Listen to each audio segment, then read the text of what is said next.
Hey everybody, it's time for another edition of N26 7th Heaven.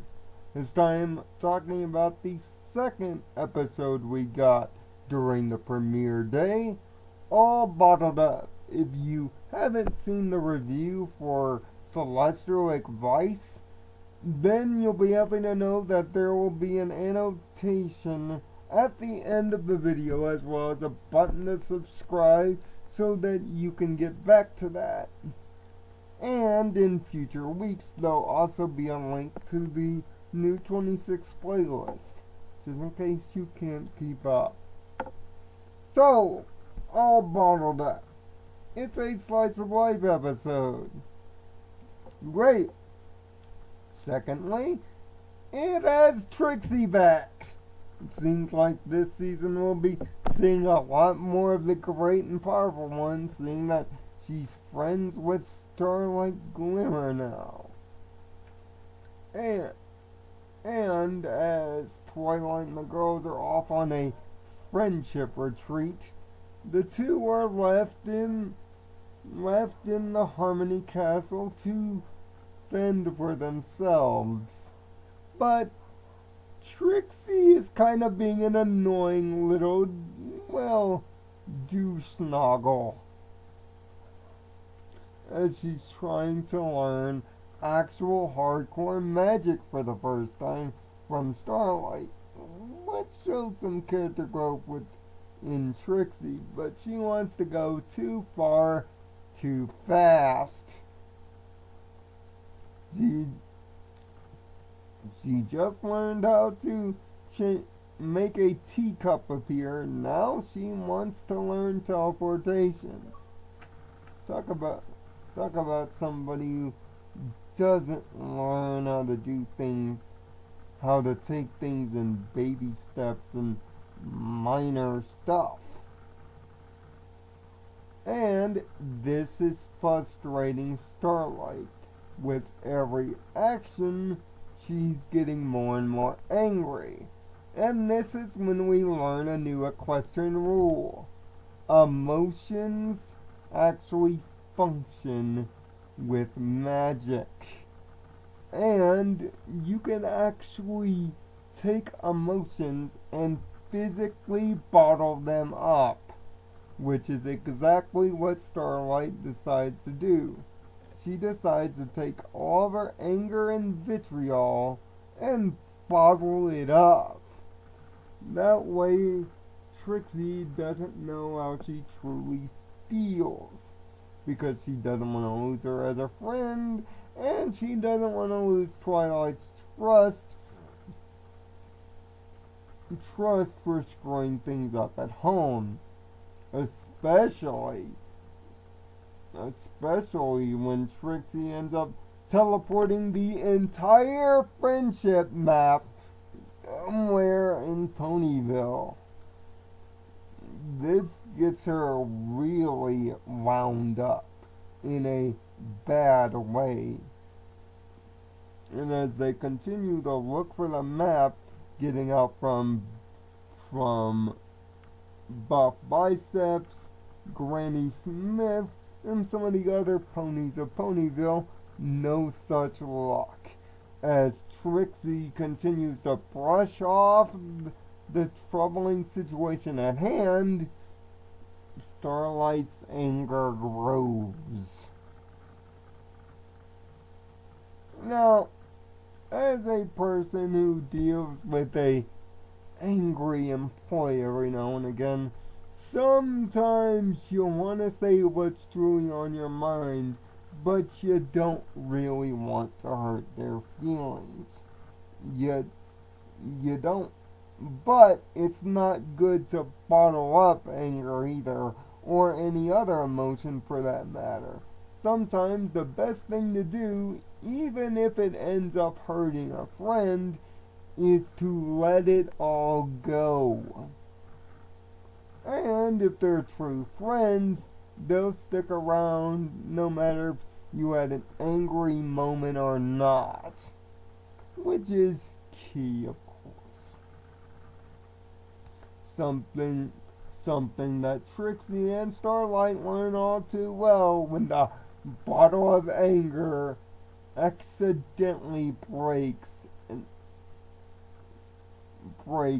all the angry emotions that Starlight was feeling are juxtaposed on three different ponies in a relentless manner as they look like they're gonna kill poor Lala Moon. But it's only when Starlight comes clean that she was angry at how she was brushing things off, that the anger is finally resolved and the table is found. Ironically, at the same spot where the two first met. Naturally, I'd be remiss if I didn't bring up the second but less important subplot, the friendship retreat, which actually ends up being in a puzzle hotel room.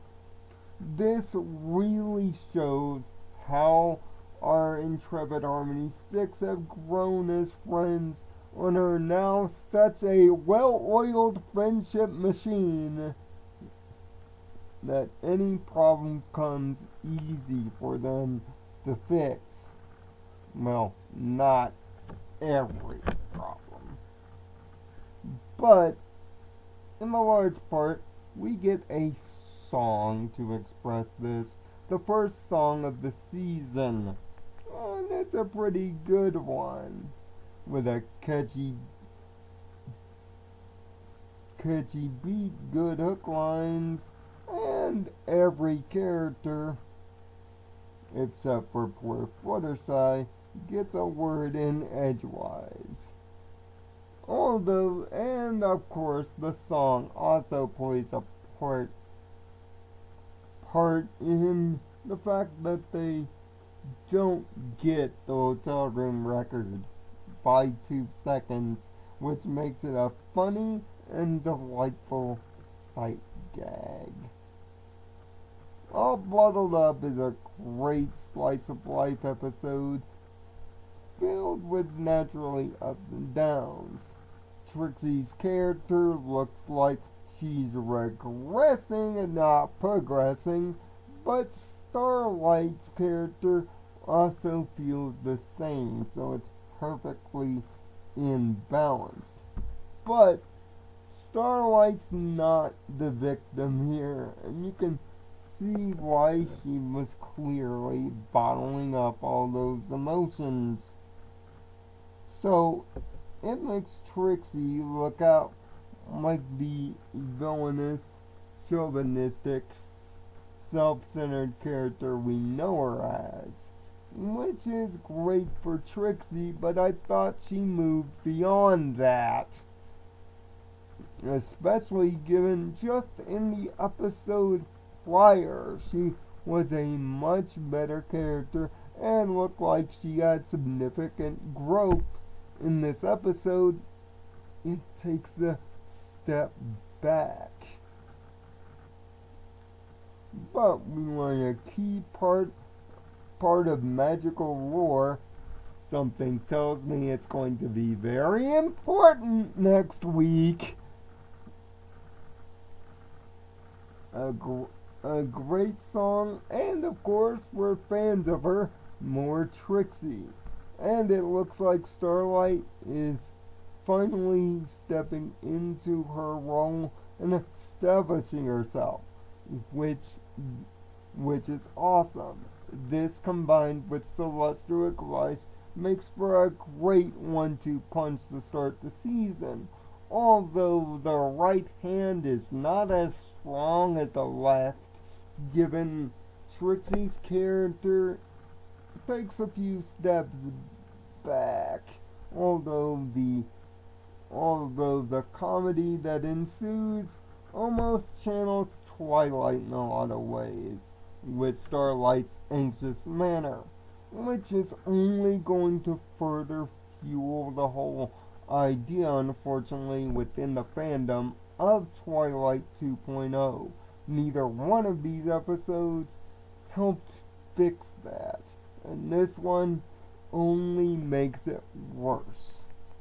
But let's be gentle, fandom. These 2 episodes are good. Celestial Advice is better, but this one's not bad. That's why I only give All Bottled Up a 3 out of 6. It's a solid episode with okay moments and jokes. The song is pretty strong, and the lesson about keeping feelings held in is a pretty strong one. But Trixie's character taking a few steps back and being so self-centered is what makes Trixie's ultimate comeuppance not feel as solid or necessary, and can borderline going too far. This episode is a rewatch, especially if you're a Trixie fan. But we'll see how it holds up beyond later analyzation in the upcoming Double Rainbows. But until then, I'm Nirvana Sparkle. Find peace in your own Nirvana. And make sure right around here to click our logo to subscribe. Or follow the 2 videos. One for Legends of Magic comic number 1 and the other for the premiere. Until next time.